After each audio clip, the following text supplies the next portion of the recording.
Well, here's hoping this goes better. All right, let's see if we can sync things up today. Today, it's 1935, and Eastern and National have one comic book title apiece. Now, I know we left off towards the end of 1936 last episode, but bear with me on this for a minute. Comic book marketplace is simplest when every publisher has just one comic book title. Now skip ahead to mid-1936. Eastern, Dell, David McKay, United Features, and Comics Magazine all still have just one monthly comic book title apiece, and National Allied has two. Now, statistically, this should have been a huge advantage for National, right? Assuming all distribution was equal, a National comic book is twice as likely to be randomly picked up by a new reader.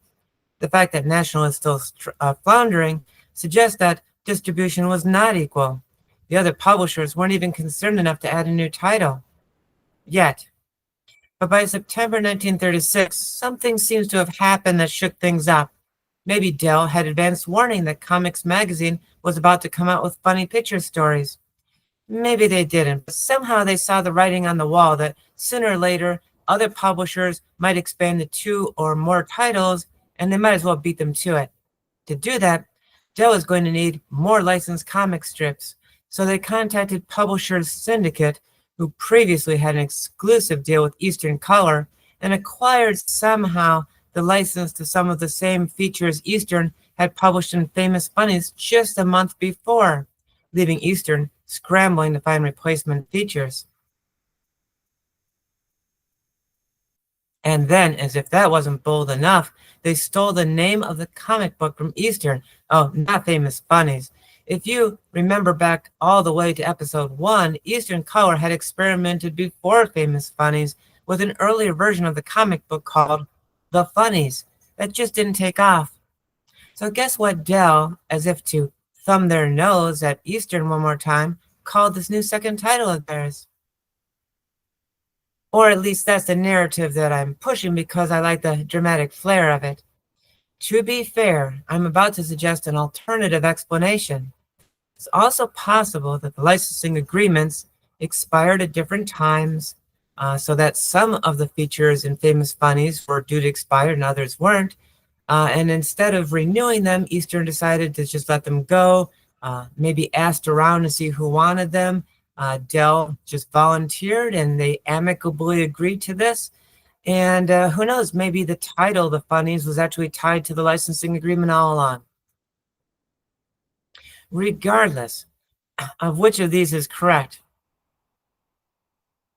Captain Easy, Alley Oop, Dan Dunn, and Boots were no longer in Famous Funnies. They were anchoring the new version of the Funnies for Dell. Now, of the 4 strips I just named, I'm about to talk about 2 of them plus another one. And maybe you'll guess how much I like them.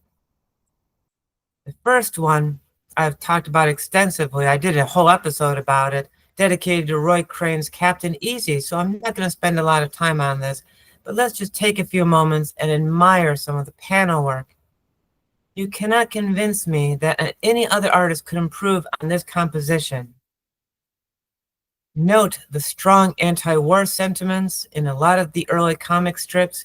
There was more of an isolationist approach to war, but there are certain artists, Roy Crane, obviously Will Eisner following Roy Crane, who are going to take very strong anti-war stances in their comic strips, and I heartily approve of their message. Or here, let's look at this page where he uses solid black shapes to add the illusion of death to a panel. No one was doing this before him, and it will be a while until any other artist in the industry even catches up to this. Or let's look at this panel and just how much motion and action is implied in just this one still panel and the emotional impact of it. This level of energetic composition is going to be a vital component of the superhero genre, where kinetic energy translates to a display of power. Changing topics. So there's a man in the funny pages that we all know, and he lives way back a long time ago. He don't eat nothing but a bear cat stew. His name is Alley Oop. Alley-Oop was a syndicated strip written and drawn by Vincent Hamlin, better known as V.T. Hamlin, who continued working on his creation for 4 decades. The strips being reprinted in these early issues of the Funnies are from 1935, 4 years before time travel is introduced in the strip, and opens the strip to a much broader range of adventures and stories. At this time, the strip is focused on just a small cast of cave people with our caveman hero, living in an age that never existed when men and dinosaurs roamed the earth at the same time, when in reality they missed each other by 61 million years. It's domestic comedy, light adventure. The strip doesn't take itself too seriously. It never has, but Hamlin was serious about being interested in paleontology and had been for years. So during the early part of Alley-Oop's run in the Funnies, even though the dinosaurs in the strip are largely fictitious and cartoony, it does include a bonus panel called Dinny's Family Album, Dinny being Alley-Oop's pet dinosaur, that profiled a different obscure dinosaur or occasionally a prehistoric mammal on each Sunday page. Growing up when I did, my formal education about dinosaurs was mainly my teachers playing the record Our Dinosaur Friends and learning songs like My name is Stegosaurus, I'm a very funny dinosaur, and ones like that. But I love studying dinosaurs on my own, and I knew a lot of them by name. So reading these old issues and seeing children in the 1930s learning about Gorgosaurus and Compsognathus like I did, well, not exactly like I did, but by reading Alley-Oop, well, that is just my favorite thing about Alley-Oop. And then the song. While popular comic strip characters are often cloned in copycat strips or comic book features, Alley-Oop seems to be somehow a difficult concept to copy. Most caveman features that will come in future comic books will take a more serious approach, skipping Alley-Oop's humor and whimsy, at least until Flintstones. One feature that moved over to the Funnies from Dell's other title, Popular Comics, was Don Dixon and the Hidden Empire. Unlike some features that reprinted in comic books what had begun in the 1920s and had a lot of backlog to draw from, Don Dixon was almost brand new, having debuted in the Brooklyn Daily Eagle just a year prior to the Funnies debuting. You might recall from earlier episodes that there was initially a wider gap in the reprint comic books between when they came out and the strips they were reprinting, but all the strips in the Funnies were just from 1 year earlier. I have 2 competing theories for why that would be. One is that they actually were getting feedback from readers saying that they wanted newer strips, so they stopped printing the older ones and moved up to date. The other thing is that as there was more demand for reprinted comic strips, then there was fewer comic strips with a deep backlog to draw from, or at least ones that the editors thought were going to have a lot of reader interest still. So they started drawing from newer strips and then drew newer installments from older strips like Captain Easy just to keep everything up to date. So no idea which one of those is true. Just, again, tossing ideas out there right now.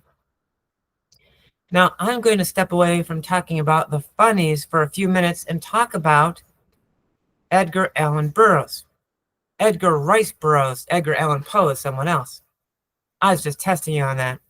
Since 1912, Burroughs had been an influential science fiction and adventure writer who is going to have a huge impact on comic books.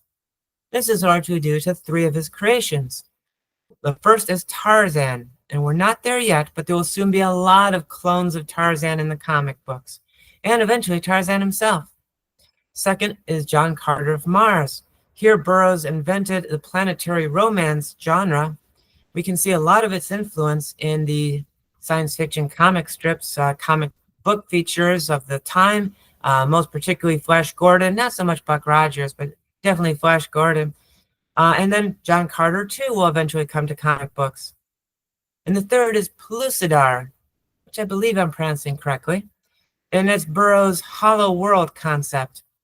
The premise of the hollow world is that instead of an incredibly dense and uninhabitable core at the center of the earth, there's really just a sun down there and this big hollow space around it. And people are walking on the outside of this hollow space, and it's a lot like the surface, except smaller. The benefit of using a hollow world setting instead of an alien planet is that you don't need some crazy high-tech invention to get you from here to there. You just have to come up with some impossible way of digging that deep. Don Dixon was the first comic book character to adventure in Pellucidar-like settings. Sort of. Before Don Dixon, there was Brad Hardy, a character who had been in New Fun Comics since the very beginning, but I've never got around to talking about him yet. Don Dixon debuted in newspapers 9 months later after Brad Hardy did, but while Don Dixon's world to explore did seem like the surface world, only underground, Brad Hardy explored kingdoms that existed in large caverns, sort of a halfway compromise with the hollow world concept. Which is why I said sort of earlier. But I did think that Brad Hardy is worth mentioning as sort of a stepping stone to get to Don Dixon. Don Dixon was certainly the most successful of the two characters, syndicated for almost 6 years and licensed during that time to 3 different comic book companies. After Dell, it would be Centaur Comics, and then finally to Eastern Color, sort of like we're going full circle in this episode.